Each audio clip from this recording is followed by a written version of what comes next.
Hello, dear listeners. We are so thrilled to continue our Pinot Noir education series with Erath Winery this week.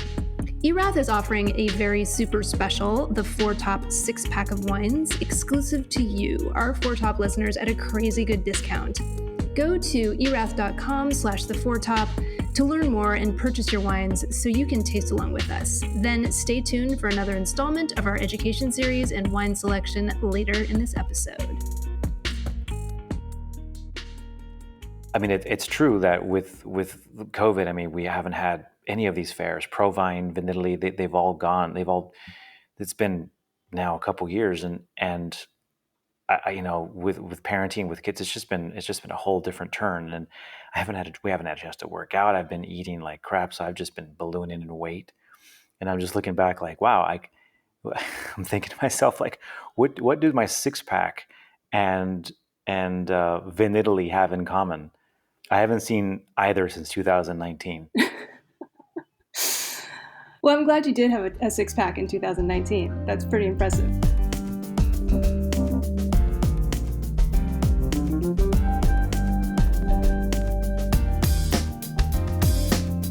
Hello and welcome to the Four Top. It's a roundtable discussion of today's hot button topics in the wine and food world. I'm your host, Catherine Cole, joined by co-host Martin Reyes, a master of wine, international wine consultant, winemaker, importer, and educator. Hello, Martin. Greetings, Catherine. You know, I feel like I must start off with a disclaimer for our listeners about this episode, because at first glance, it looks like we're just going to sit around and talk about trade shows, which we could, believe me.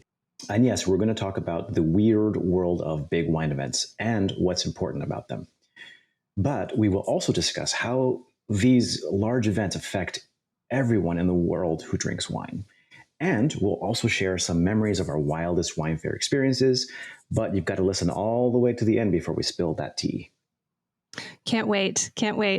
Well, let me introduce our panelists today. We have Stevie Kim, Managing Director of Vinitaly International, which devises wine marketing strategies to promote Italian wines all over the globe. Welcome, Stevie.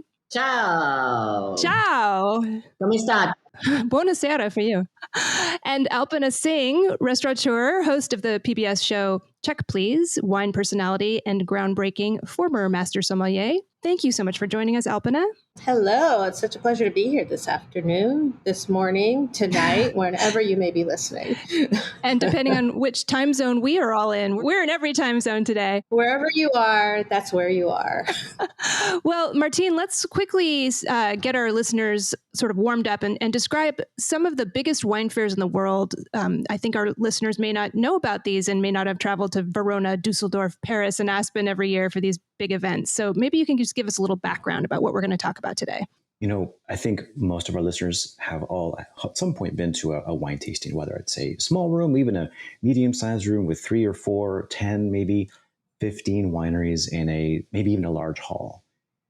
The scale of these massive airplane hangar type buildings, multiple buildings on a campus.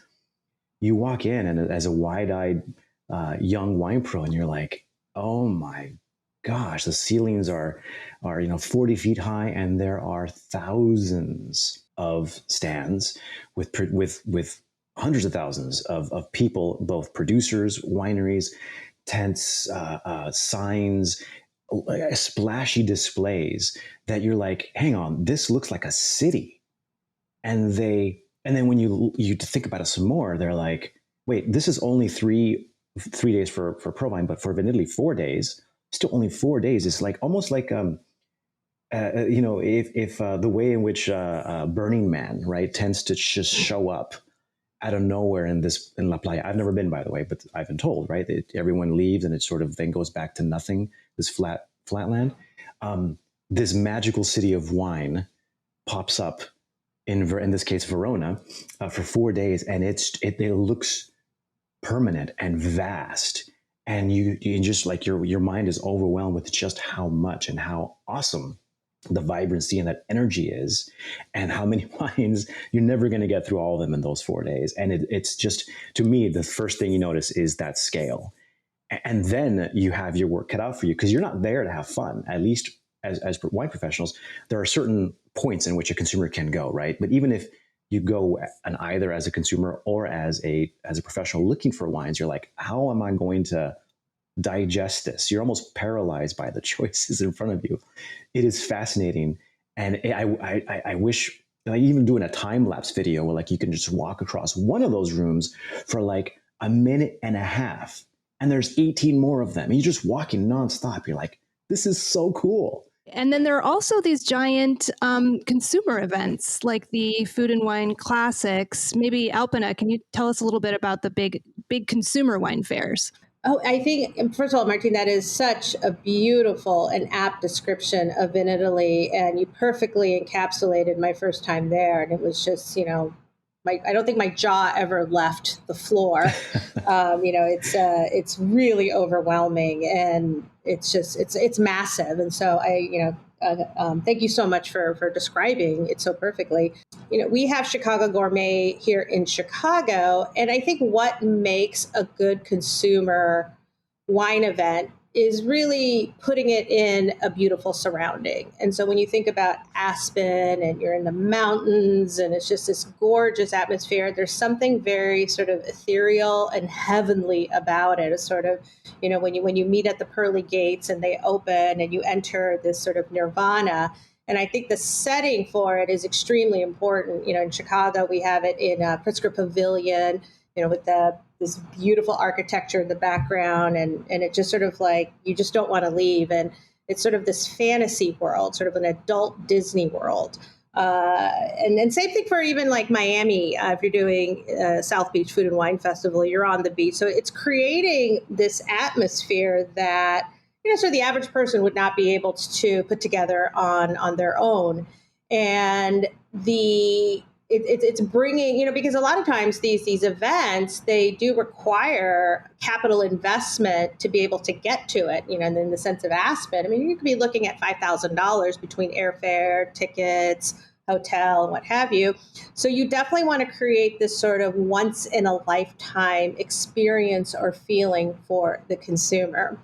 And being in the wine business, and I hate to say this, but we get jaded, we get wined and dined literally. And it's something where I can imagine where we see so much. And certainly with Aspen Food and Wine, it still takes my breath away. And I can only imagine what it must be like for somebody who goes there for the first time, to sort of live up to the expectation, to live up to that fantasy, to kind of do that sort of once in a life, sort of like, mecca of sort of capping that, experience where I am a wine enthusiast and I'm traveling to this destination to sort of seal the deal on my connoisseurship.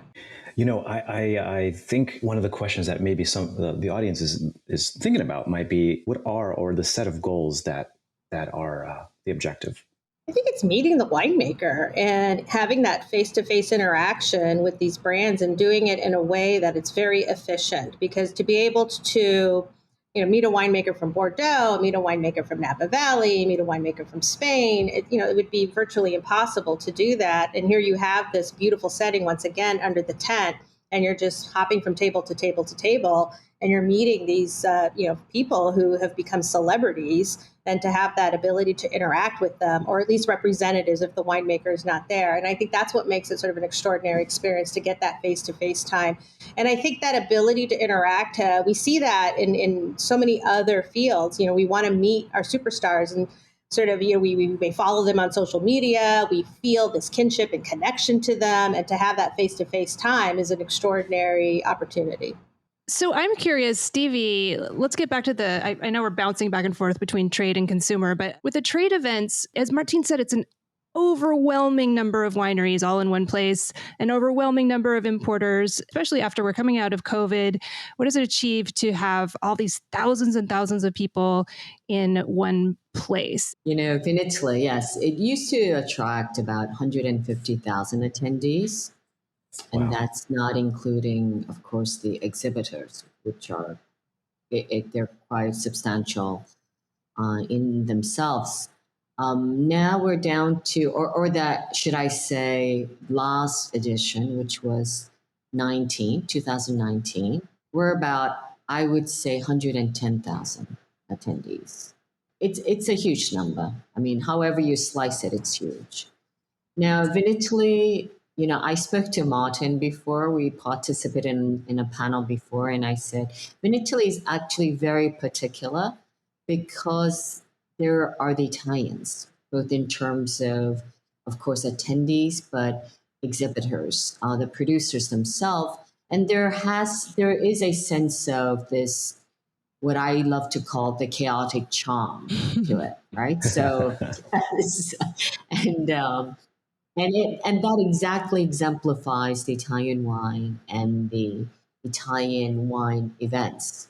So, as much as it is, yes, B2B, apart from the fact that there are 4 days and Sunday is the only day when you do allow, it's a ticketed entrance, permitted event, so that also the non-trade people the wine lovers can attend as well.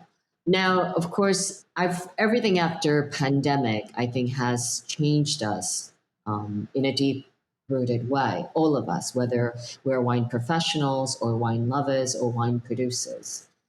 I think, why do we still need trade fairs? I think this subject matter has been broached many times over and over again.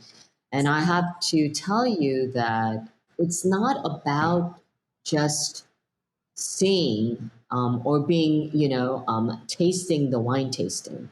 It's everything else that is the completeness of a wine event. Let me make that even simpler. I used to tell my kids, like, you go to universities, not necessarily because you have to attend the courses, the classrooms, but it's all about the networking, the people, your classmates, who will become your network for the rest of your life.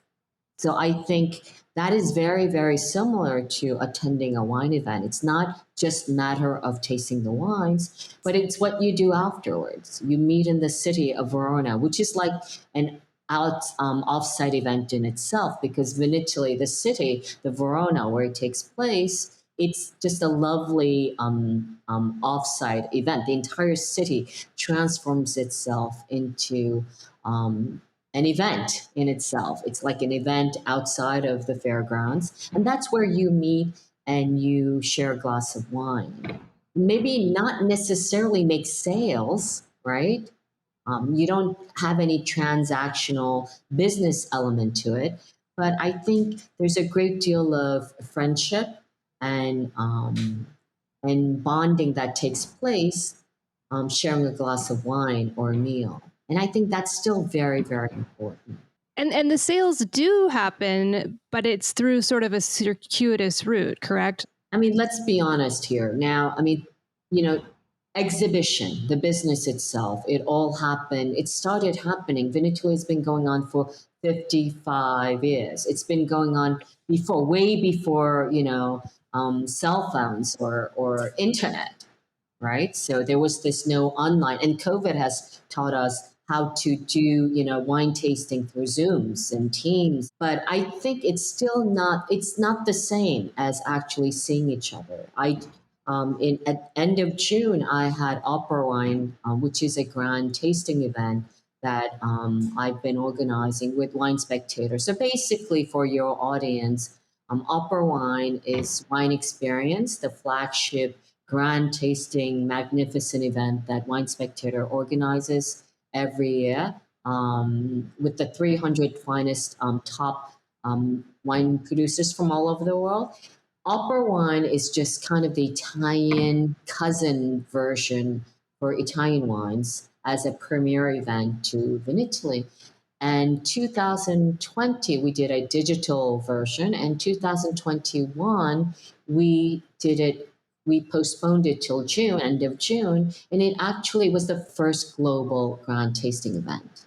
And we had 186 Italian wine producers. And I don't know if you know the way Spectator works, is that they require that principals or the chief winemakers attend. So it was an incredible event. It was incredibly emotional because even the producers themselves, they had not seen each other in like an year and a half. We were like all in tears. Of course, people who were able to travel were mostly from stateside, believe it or not, because Canada was off limits Asia was off limits. South America was off limits, and paradoxically, UK at the last minute was off limits. So, because of the new strain of the COVID virus, Delta, it didn't allow the English, the UK, the British to travel to Verona. But it was a magnificent event simply for the fact that we were able to see each other, have a glass of wine, social distancing, but actually we had the mask on, but we hugged each other a lot, because we were just so emotionally moved and we couldn't contain ourselves. It was just, the human touch is still very, very important. It's not just about drinking wine. Mm-hmm. It's interesting. What I'm hearing from both of you, Stevie and Alpana, is there are two main ingredients that make the magic at these events, whether they're for the trade or the consumer. And I heard this from you as well, Martine. One, pageantry. It's a beautiful place, and maybe we can get into a little bit more, Stevie. Vinitaly, it's not like you just have a booth. Some of these wineries have a townhouse or a castle or a villa that has been constructed within this giant space. So there's pageantry, there's beauty, but then also just human interaction. These winemakers are rock stars. If you follow wine the way some people follow sports, it's like you're meeting the Michael Jordans of wine. They're right there and they can talk to you. And then just the camaraderie between those in the trade that really can't be replicated over a screen. So I just finished this book by Cal Newport called The End of Email. And he said that sometimes with this overly digitized Slack, Zoom, email, CC, right, you lose that ability, just like you say, connect face to face. And I think it's particularly important in an old world profession such as wine. Particularly if you're an importer and you're going over there, you want to meet the person face to face, particularly, I think, with the winemaker, because, if you look at the way that the deal is structured from the trade level, you're going to send over 500 cases of your wine, and this person has 60 to 90 days to pay for it. You want to look that person in the eye, shake hands with them, and know that this is a trustworthy partner. And then also on the flip side with the importer, you're representing the life's work of this person. And I think it's so extremely important to be able to have that opportunity to look them in the face, meet the family, sense the energy, the vibration, and then carry that ethos and then go into the marketplace and represent this brand as by proxy. And that's something that you can't do over Zoom or email or, even just a phone call. I think it's extremely important to have that FaceTime. Alpana, you bring up something that I think is hopefully, to me anyways, is fascinating, and hopefully to our listeners it is too, which is the raw functionality of what these events do that affect their experience in a wine store or in a restaurant. There are inherently deep inefficiencies around building and getting to know wineries all over the world as either a sommelier or as a retailer or as an importer, as a distributor, right, as a supplier. And you can burn a lot of gas and train rides and everywhere to go and find them, right? And the consumer, what we see is on a wine list, we see a collection of wines that are vast from all over the geography. If we're talking about Italy here in particular, there's 20 regions in Italy. There's no other country that has the same heartbeat. I think more so than France. Every region, every geographical and governmental region has hundreds and sometimes thousands of wineries. And the fact that how did that wine get on that list? Well, it came from the sommelier's choice. Well, how did that sommelier learn about that wine? Well, they were showed a booklet by a distributor. Okay, well, how did the distributor, you see, and if you go all the way back from the distributor to the importer, there's a point at which you are walking through these vast halls, looking and tasting through 500, 1,000, sometimes 2,000 wines in a matter of a few days to find your gem, to find that a new producer, whether it's a Prosecco or whether it is a Montepulciano d'Abruzzo, right, to fill in, to complement your existing portfolio, which grew from those trips, many of them.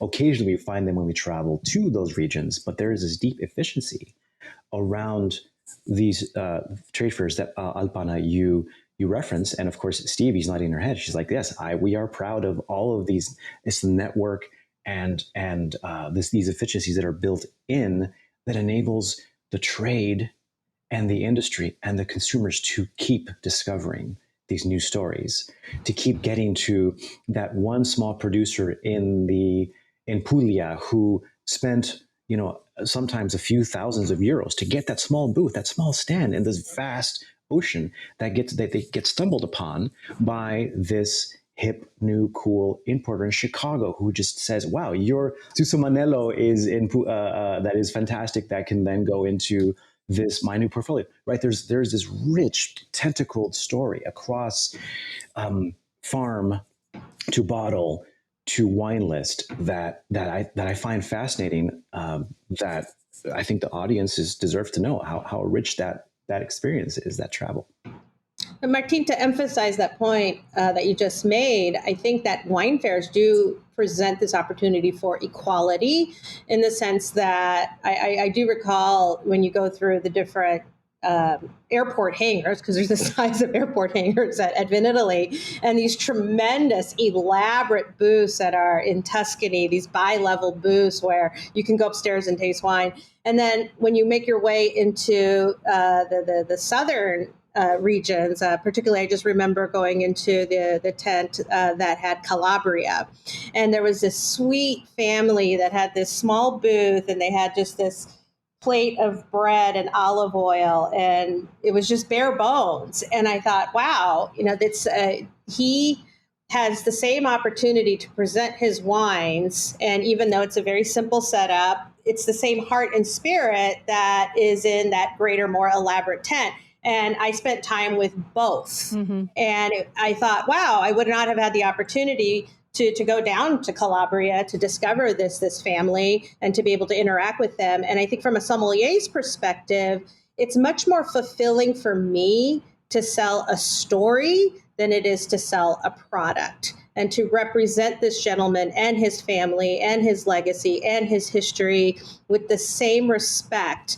and intensity and passion that I would sell, the wine that I discovered in that double-decker, little chateau that was built from the producer in Tuscany. And we should say "quote unquote" Tuscany, because you're referring to the Vinitaly experience. This is correct. Yes, correct. Faux Calabria, faux Tuscany, but amazing that you can still have those really beautiful one-on-one experiences. Well, let's move forward a little bit and kind of look to the future. And Stevie, I'm so excited you're with us, because what you've done, we haven't mentioned there are wine trade shows and consumer events all over the world, but what you've done with Vinitaly has really been cutting edge. So as we move forward, and we kind of have to accept that we are becoming a more digital world. You were mentioning the difficulties with getting people being able to travel during COVID. What are some ways in which you have modernized the Vinitaly lineup of offerings and education and marketing offerings? I'm pretty new. Actually, when I first met Alpana, I don't know if you recall, I was at the very beginning of my Vinitaly career. I knew nothing about wine. Alpana was an awardee as a Vinitaly ambassador. Do you recall that? I don't know. Yes, with the Taub family. Yes, from Palm Bay. Correct. Yes, I do recall that. Yes, and that was at the very, very beginning. Oh wow! With Vinitaly, and I hadn't a clue about wine. I drank it all. That just made me an alcoholic. I had no idea what was going on. But I do recall that, having an ambassador like Alpana, it just, something kind of clicked. It was very, very important. So I came from another field, and I was organizing master's program for doctors and psychologists in cognitive behavioral therapy. It was a master's program which I had started. And I said, why don't I do this for wine people? So I started this thing called Vinitaly International Academy, because I looked at the program, whether it's Master of Wine, Court of Somm, and as well as diploma, WSET diploma cram. If you look at the Italian curriculum, there was just a sliver, of representation in the entire curriculum. So I said, we need a deep dive kind of program because Italy is very, very difficult. Like Martin was mentioning Susimanello, but how many people actually know that, right? So I started the program to create ambassadors like Alpana, but in a very structured way. So to make a very long story short, it was focused on native grapes of Italy, but now it has evolved into also international grapes, Italian wine in general. About 850 candidates have gone through the program, including Masters of Somm and Masters of Wines. They were students, and the pass rate initially is only about 25%, so it's fairly rigorous. But we were able to create this community. And let me tell you, this is if one thing I'm really, really proud of during my Vinitaly career, it's exactly that. So we have about, just a bit shy of 900 ambassadors all over the world, and they are the true representation of Italian wine in their own local territory. So, Stevie, how are you moving Vinitaly forward in the digital space? So, I have kind of a mixed feeling about this whole digital space and digital advancement. I think everything has a place and time. Timing is key. I recall in the very beginning, I created this thing called the Vinitaly Interactive, which was a wine tasting in each booth. It was in Hong Kong, it was in New York and Russia.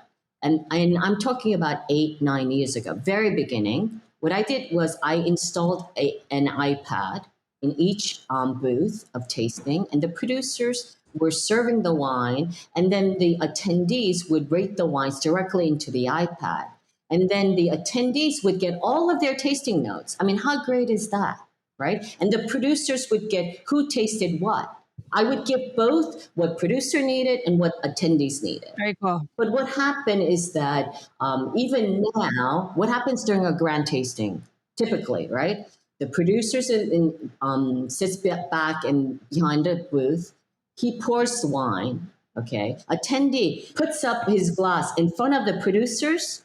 And what does the producer do? It's just instinctive. They pour the wine into the glass. They don't think about scanning the QR code, rating the wines. It just doesn't work, right? So we can't force things which are not natural.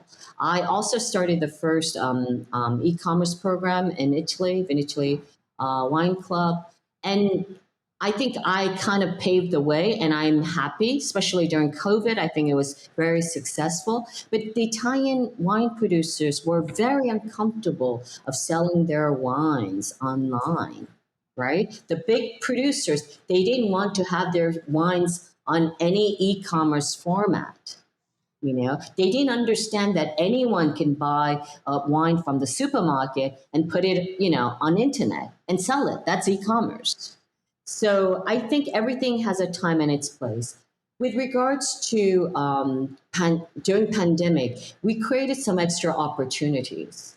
So we did a lot of this B2B matching as well as presentation of the wine online. And this allowed for the producers to present their wines to the trade all year round. And this is a continuation of the Vinitaly catalog, if you will. We're fine-tuning that now. And I think this is a great opportunity for those especially who can't travel physically to Vinitaly or to meet a producer in particular. Even social media, right? Because people say, I really, really hate it when people say social media is free. It's not free because someone has to actually do it. Someone has to make the post, the strategy, the program, the post. So I think you have to contextualize everything into that digital space. You have to be ready. You have to find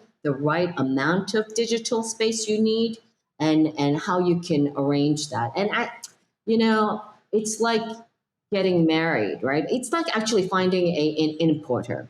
Just because an importer is big and it has the best portfolio, it doesn't mean that it's right necessarily the right importer for one producer, because maybe that producer doesn't even have the quantity, the volume enough to meet the demand for this importer. Right. So I think it's all about this intricacy and having that savvy to match the right type of business partners together, and that includes also the digital space. I'm an advocate of digital everything. I mean, absolutely. My staff hates me. Our staff, we communicate actually in WeChat, because once we started the Chinese business, which was about 7 years ago, I said, if we want to talk to anybody in China, we need WeChat. So I converted my entire office into WeChat. And the same is true also for, the community, because if you want to talk to anybody in China, you need WeChat. So because they don't have WhatsApp, they don't have Facebook, they don't have Instagram, they don't have Google, right? So in order to make that connectivity, we need to adapt. And I think adapting, certainly during the pandemic era, has been incredibly accelerated for many. And this is a good thing, especially with the small producer. It forced them to do that. But at the same time, there are thresholds in terms of budgetary constraints, and we have to be very realistic with that. It's interesting what you say, Stevie, about that iPad experiment not working, because I think it comes down to what Alpana was saying earlier and what I keep hearing today, which is that it's really all about human relationships. And so it sounds like you're finding ways to use the digital space to strengthen just personal relationships and allow people to continue to just consume wine in the way they have consumed wine for tens of thousands of years, or at least 10,000 years, which is just together in person, tasting, enjoying, being human beings, and then finding a way for the digital space to assist the wine trade, implement the wine trade, but not replace those human interactions that really create the wine trade as we know it. I think if I just might add, in any kind of digital aspect, digital alignment has to be and there has to be a value add. Right? If it doesn't add value, you can't just do it for digital sake, quote unquote, right? Yeah. It has to bring value. Does it add something? Okay, then you should try to implement that. Otherwise, and it has to be a tool for the producers or the wine lovers or the trade. If it doesn't add value, forget about it. Yeah, it's too much. Yeah. Well, that might be a good spot to take a quick break and hear from our sponsor. Hey listeners, it's time for your second installment of Erath Winery's exclusive Pinot Noir education series for the Foretop. Each episode, we're learning some Oregon Pinot Noir history while we sip some very special selections from Erath. And remember, as a Foretop listener, you can taste along with us by purchasing, at a significant discount, the exclusive Foretop 6-pack, created by Erath just for us. That's 6 wines that you can purchase by visiting erath.com/theforetop. Now, today we are tasting Erath's 2019 Oregon Pinot Noir Rosé. This is delicious. I've got Rachel and Izzy here tasting with me. What do you think of this wine? Rachel? I think it tastes like watermelon and my summertime happy place. Happy place is exactly what I was thinking too, and I think sitting around the table with both of you is just really nice. It just adds to that. Well, see, I have some very fun people to taste with, so I'm very lucky. Thank you, Izzy. Thank you, Rachel. So we left our story last episode in 1968 in a cold cabin on 49 acres of the Willamette Valley's Dundee Hills, where Dick Erath and his family settled. They were part of a small band of visionary viticulturists who had determined that northern Oregon's Willamette Valley shared striking similarities to France's Burgundy region, and thus was the ideal place to plant Burgundian grapes, most notably Pinot Noir. In 1969, Dick Erath actually planted 23 different grape varieties in the Willamette Valley's Dundee Hills, but it quickly became clear that in this terroir, truly epic Pinot Noir could be grown and vinified. Well, I can't wait for the next installment of our educational series, and I hope you'll continue to taste along with us. Just visit erath.com/theforetop to enjoy our exclusive offer that gets you nearly $40 off of the Four Top 6-pack. This is a must-have box of Erath wines, which we are tasting as we record these delightful mini history lessons. Tune in next week for another installment, and remember, you can taste alongside with us. Go to erath.com/theforetop for that special Four Top 6-pack of wines at a discount of about $40 off retail. And remember, you can save an additional 10% on that purchase if you join the Erath mailing list before you shop. I'm having so much fun tasting these wines and learning some history with Erath Winery, and I hope you are too. And now back to the show. So let's get back into the conversation. As I was saying before, I think a theme I'm hearing today is that these events are really all about relationships. And one thing I have found in attending these types of events is a lot of feelings come up. Feelings of exhilaration, anxiety, jet lag, sleeplessness, friendship, joy, competitiveness, camaraderie, even drunkenness, even romance. These types of events can be emotional whirlwinds with all of these people together in one place. And I thought maybe we could start. What I would love to hear is, does anyone have any kind of fun stories about these big events? Just once in a lifetime experiences that you've had. I'll share my Vinitaly experience really quickly. And that is, I was at Vinitaly. I was interviewing the great Marisa Allegrini. I was in her beautiful palace the Allegrini Palace at Vinitaly. And suddenly it got really loud. There was all this thumping and singing right there, and the wall was shaking. And I said, "What's going on?" And she said, "Oh, well, that's the Verona football team, soccer in American." And they were just right there in the Allegrini Palace. I think the team is called the Hellas, and they were singing their soccer anthem. And it was 20 of the most gorgeous young men I've seen in my life, just sitting around pounding back wine and singing this Italian soccer song. And then all these old gentlemen kind of filed in and started singing with them. And it was just, I thought, there is nowhere else that something like this could happen. So I'd love to hear from you all. What are some of your favorite memories from these big wine fairs? I'd say probably my most memorable wine fair was way back in the day, almost 20 years ago, was the ZAP Festival in California, in San Francisco's Moscone Hall. And it was the Zinfandel advocating producers. And, you put 1,000 people in a giant airport hangar once again, and you give them 16% alcohol wine. I mean, things are going to happen. But basically, you walk in, you get a loaf of bread, and you get a glass of wine, and then you have at it. And it's 4 or 5 hours of just purple, teeth staining, mouth staining wine, and it quickly turns into a bacchanal, especially even if you're spitting. I mean, it absorbs into your system. And I recall after the fact, a bunch of us got together, and we had one person who was not drinking, thankfully, and drove us into the city. And we had this amazing dinner at Zuni. But, it's also from a trade perspective, just a great place to meet other sommeliers, and you connect with each other and winemakers again. And you just kind of take the party and go somewhere else. But that was probably my favorite wine festival ever.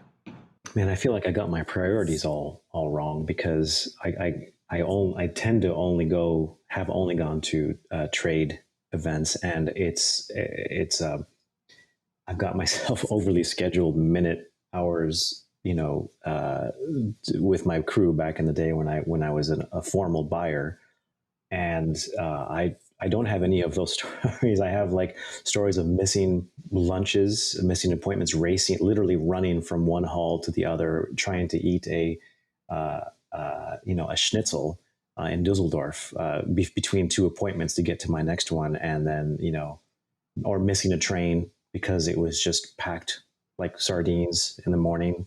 Obviously several thousands of people trying to get onto a bus or a train wherever you're at, and oh man, I feel kind of boring with my answer, but my memories are agendas and schedules, far too American, and not enough of that chaotic charm. That I love that, by the way, Stevie. That chaotic charm. Nothing really encapsulates the mood in Verona and Vinitaly the way that those two words together are. So my lesson here is that I'm going to go back when 2020 22 and 23, I'm going to go back with a different sense, with a different priority, and discover some of those, find those exhilarating experiences rather than being, having my nose in front of my computer and working. So Stevie, you must have thousands of stories about Verona during Vinitaly. Any particular memories stand out?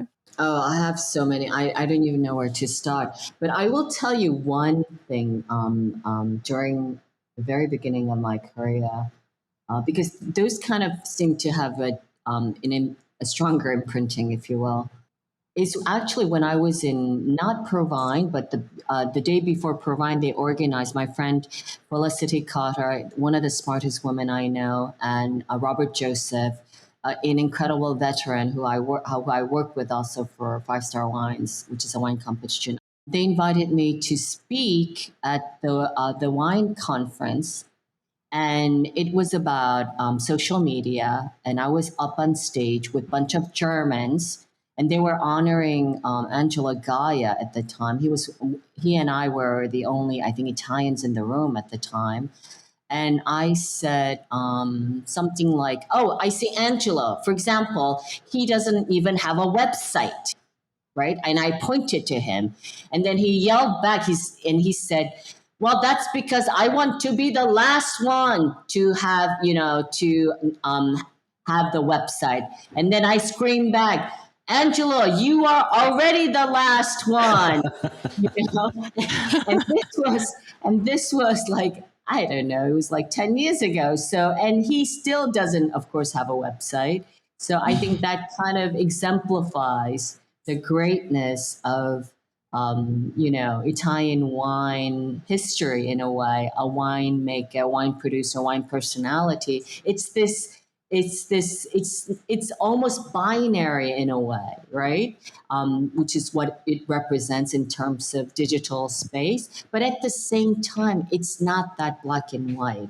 It's mostly gray. So that's what I love about Italian wine and Italian wine personalities. Well, that's a beautiful note to end the conversation on. I think it's time to move on to our dessert wine course, where we each go around and share something wonderful we've been enjoying this week, whether it's just the wine you've been drinking this week, or maybe it's something you've been cooking. Thinking about Vinitaly and Verona has gotten me in a northern Italian frame of mind, and it reminded me of a novel I read a few months ago. So I'm not going to remember all the details perfectly, but it was a historical World War II novel, but it was based on true facts on the actual experiences of an amazing human being named Pino Lella. And as a mere teenager, Pino was guiding Jews over the Dolomites through the snow and ice to safety in Switzerland.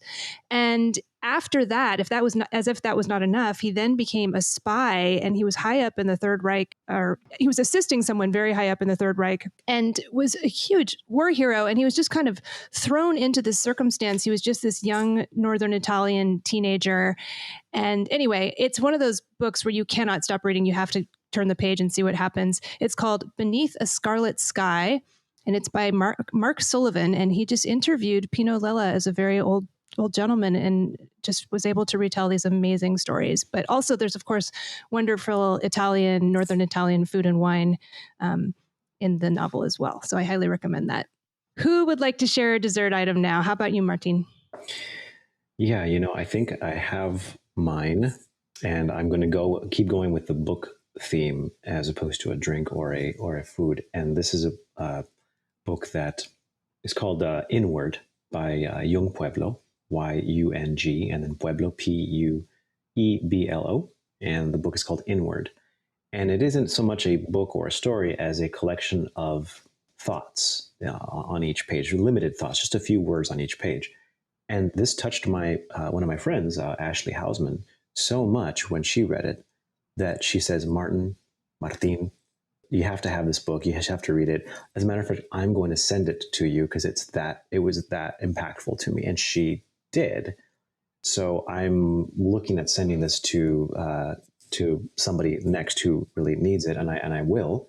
And this because it was exactly that. It is just page after page of really meaningful thought that is probably the most impactful book I've read all year. So That's coming in. It's coming towards you, Catherine. And Alpana, if you give me your address afterward, I'll send you one too. And Stevie, at some point I'll carry it over to Vinitaly next time. Wow. I'm very curious. Stevie, how about you? Do you have a dessert wine item to share with us all? Yeah, sure. I'm going to literally give you a dessert wine. Perfect. From Pantelleria, which is an island off Sicily, off an island. And I will go with, it's called Passito di Pantelleria. It's a sweet wine, and it comes from this, the grape variety is Zibibo, and that is actually it's Italian word for Muscat of Alexandria. I'm sure Alpana has tried, and I know Donna Fugata, for example, is very popular stateside, and it's absolutely a must because it's intense, it's aromatic, but at the same time, the acidity is pretty high, and it comes from this amazingly, it's called, of course, heroic viticulture, because it's a tiny, tiny island, incredibly windy, and it's a small, bush vines, tiny, tiny bush vines, and it makes absolutely an exquisite dessert wine. And if you haven't been, you must all absolutely go there. If you want, I'll take you all there. Done. Let's go. I'm ready. That sounds amazing. Thank you. How about you, Alpana? All right. So for me, it's a podcast, and I'm addicted to podcasts, and I can talk all day about podcasts. But the one that I have been sort of binge listening to is called Imagine Life. It's a Wondery podcast. And what they do is they take the story of a famous person, and they tell you the story, but you don't find out until the end who it is. But they do it from the perspective where you're the person. So the language they use and the grammar that they're using is that you sort of put yourself in the position of what it would be like. And so, I'm always caught off guard about how emotional I get towards the end when they say, "And you are Catherine Graham," and then they finish with an interview of the person speaking, and it sort of gives me goosebumps all the time. And so if you're looking for a fun podcast that really engages you and you really get into the story and you learn all kinds of details about people that you never realized before, there was one about Michael J. Fox, and I just never knew all this stuff about him. And for some reason, the way that they tell it, you remember, you tend, because you put yourself in that situation, and you tend to remember the details more so. And so the recall on these little tidbits that are fascinating versus, reading in a third person biography format, it becomes an autobiography. And of course, anything that engages ourselves, we're more interested in. And so I highly recommend Imagine Life. Ooh, I am going to check that out. And actually, there is a bit of a wine connection to it, because one of the narrators is Virginia Madsen from Sideways. So there you go. Oh, funny. I am just such a believer in storytelling, whether it's to sell wine or any other purpose. So I love that concept. I'm definitely going to listen to that. Thanks, Alpana. Well, thank you, everyone. Fabulous panelists. Listeners, you can find Alpana Singh online at alpanasingh.com. And Stevie Kim's work can be found online at vinitalyinternational.com. You can find Martin Reyes at Martin. Where can our listeners find you online? You can find me at reyeswinegroup.com. And of course, you can also find Martine at theforetop.org, where you can also find our social media feeds. And we would love to hear from you all. We want to hear about your experiences getting back out into the world and going to those crazy wine events and wine fairs. So please get in touch with us via social media. And also, please subscribe to The Foretop on your favorite podcast app. We'd really appreciate it if you would leave us a rating on Apple Podcasts so that others can find the pod. Signing out here from the high-fiber, protein-packed city of Portland, Oregon. Thank you so much for listening. Bye-bye. Ciao. This has been the Foretop Podcast.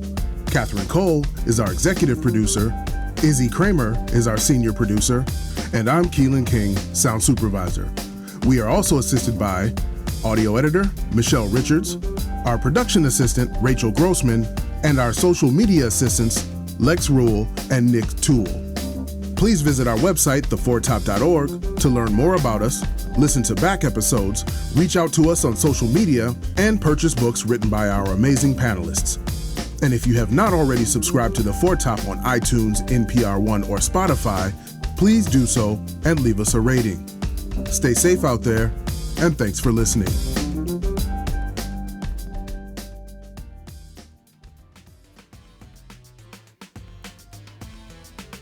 Oh, wait a minute.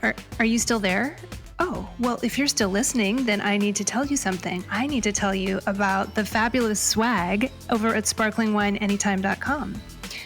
Sparkling Wine Anytime is, of course, your favorite new book about all things bubbly, but it is also a wonderful website designed by our team, Lex and Rachel, and we have gifts and goodies galore for you. We have sparkling wine-themed beach towels, teas, cocktail napkins, fancy wine flasks, adorable tote bags, and more.